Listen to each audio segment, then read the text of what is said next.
Assalamualaikum warahmatullahi wabarakatuh. Perkenalkan, nama saya Nur Eka Putri. Saya dari Prodi Akuntansi Syariah semester 4. Nah, di sini saya akan menjelaskan mengenai tata cara pelaksanaan tasmiyah. Pertama-tama, kita bahas mengenai peralatan yang harus disiapkan terlebih dahulu, yaitu ada Al-Quran, kemudian calon nama bayi, kemudian ada gunting, kemudian ada kurma atau gula jawa atau madu, atau bisa juga pakai gula biasa. Nah, itu sebagai bahan pelengkapnya. Kemudian ada kelapa, kemudian ada juga tapung tawar bagi yang ingin menggunakan. Kita masuk ke pelaksanaannya. Yang pertama yaitu membaca Al-Quran surah Ali Imran ayat 33 sampai dengan 37. Nah, pada saat kita membaca ayat ini, maka bayinya dihadirkan dan juga didekatkan dengan ustaz atau orang yang mentasmiyahkan. A'udzu billahi minasyaitonir rajim. Bismillahirrahmanirrahim. Innallaha astafa Adama wa Nuha wa ala Ibrahim wa ala Imran 'alal 'alamin.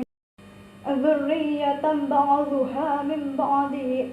Wallahu sami'un 'alim.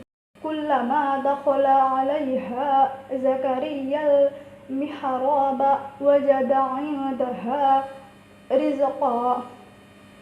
Qala ya Maryamu anna laki hadha? Qalat huwa min 'indillah. Innallaha yarzuqu man yasha'u bighairi hisab. Shadaqallahul 'azim. Yang kedua adalah prosesi pemberian nama, di mana sebelum prosesi dimulai, si pentasmiyah hendaknya menyampaikan kepada hadirin bahwa ketika selesai lafaz tasmiyah dibacakan, maka hadirin harus menjawab dengan doa, yaitu barakallahu lahu untuk nama bayi laki-laki dan barakallahu laha untuk nama bayi perempuan.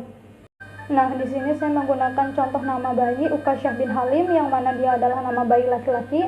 Maka lafaz tasmiyahnya adalah samaituka ya ghulam bima samakillahu fil azali Ukasyah bin Halim.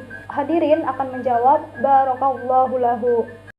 Nah, setelah membaca doa tasmiyah, maka prosesi selanjutnya adalah menggunting rambut.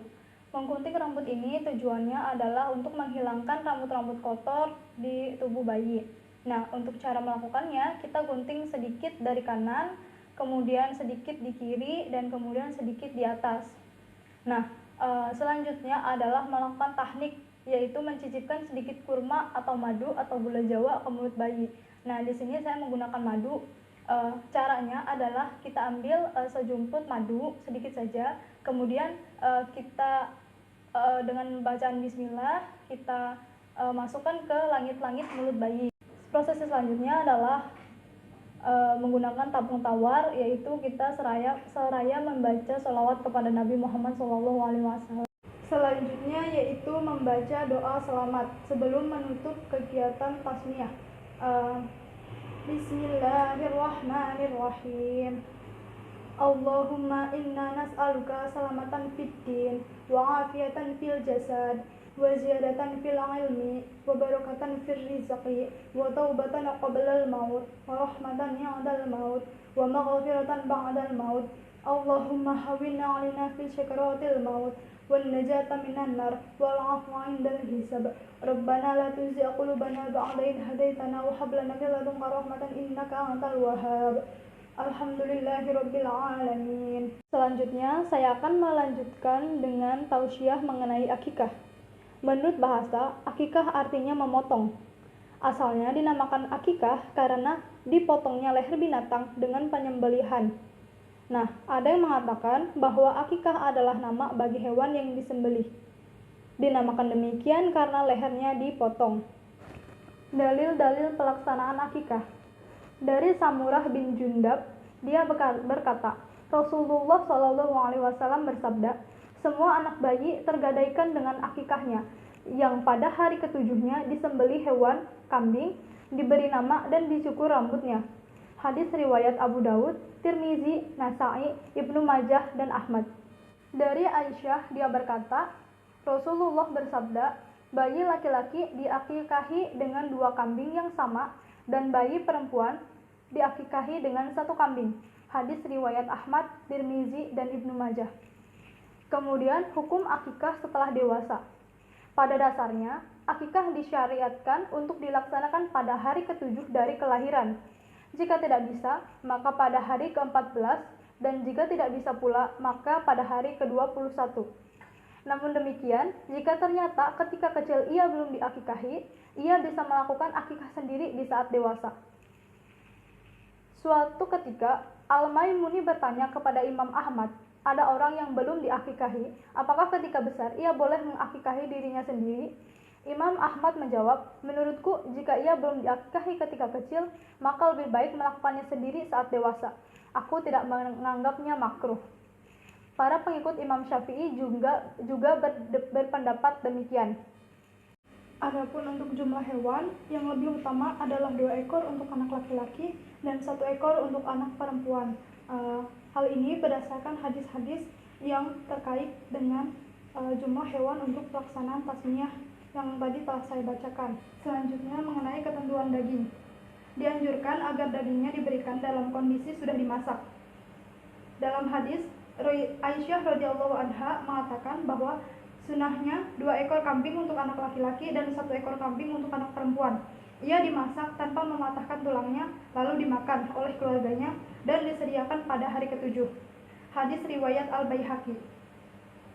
Daging akikah diberikan kepada tetangga dan fakir miskin, juga bisa diberikan kepada orang non-muslim, apalagi jika hal itu dimaksudkan untuk menarik simpatinya dalam rangka dakwah. Dalilnya adalah firman Allah, mereka memberi makan orang miskin, anak yatim, dan tawanan dengan perasaan senang. Quran Surat Al-Insan ayat 8. Hal yang disyariatkan berhubungan dengan akikah yang pertama adalah disunahkan untuk memberi nama dan mencukur rambut pada hari ke-7 sejak hari lahirnya. Kemudian bagi anak laki-laki disunahkan berakikah dengan 2 ekor kambing, sedang anak perempuan 1 ekor. Kemudian yang ketiga, akikah ini terutama dibebankan kepada orang tua si anak, tetapi boleh juga dilakukan oleh keluarga yang lain. Yang keempat, akikah ini hukumnya sunnah. Menyembelih hewan akikah.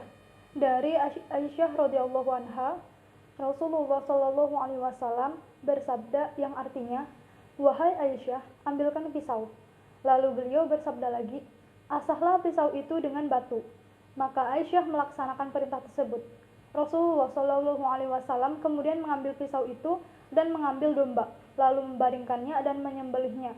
Beliau membaca doa, Bismillah, Allahumma taqabbal min Muhammadin wa ali Muhammadin wa min ummati Muhammad. Artinya, dengan nama Allah, ya Allah terimalah penyembelihan hewan korban ini dari Muhammad dan keluarga Muhammad serta umat Muhammad. Beliau lalu menyembelihnya. Hadis riwayat Muslim, Abu Dawud, Ahmad, Ibnu Hibban, Al-Baihaqi, dan lain-lain. Hikmah akikah menurut Syekh Abdullah Nasih Ulwan dalam kitab Tarbiyatul Aulad fil Islam, diantaranya adalah yang pertama, menghidupkan sunnah Nabi Muhammad SAW dan meneladani Nabiullah Ibrahim alaihissalam tatkala Allah Subhanahu wa Ta'ala menebus putra Ibrahim yang tercinta Ismail alaihissalam. Yang kedua, dalam akikah ini mengandung unsur perlindungan dari syaitan yang dapat mengganggu anak yang terlahir itu. Dan ini sesuai dengan makna hadis yang artinya, setiap anak itu tergadai dengan akikahnya, sehingga anak yang telah ditunaikan akikahnya insya Allah lebih terlindung dari gangguan syaitan yang sering mengganggu anak-anak. Yang ketiga, akikah merupakan tebusan hutang anak untuk memberikan syafaat bagi kedua orang tuanya kelak pada hari perhitungan. Sebagaimana Imam Ahmad mengatakan, dia tergadai dari memberikan syafaat bagi kedua orang tuanya dengan akikahnya. Yang keempat, merupakan bentuk taqarrub atau pendekatan diri kepada Allah Subhanahu wa Ta'ala, sekaligus sebagai wujud rasa syukur atas karunia yang dianugerahkan Allah Subhanahu wa Ta'ala dengan lahirnya sang anak. Yang kelima, akikah sebagai sarana menampakkan rasa gembira dalam melaksanakan syariat Islam dan bertambahnya keturunan mukmin yang akan memperbanyak umat Rasulullah SAW pada hari kiamat. Yang terakhir yaitu akikah memperkuat ukhuwah atau persaudaraan di antara masyarakat. Dan masih banyak lagi hikmah yang lainnya.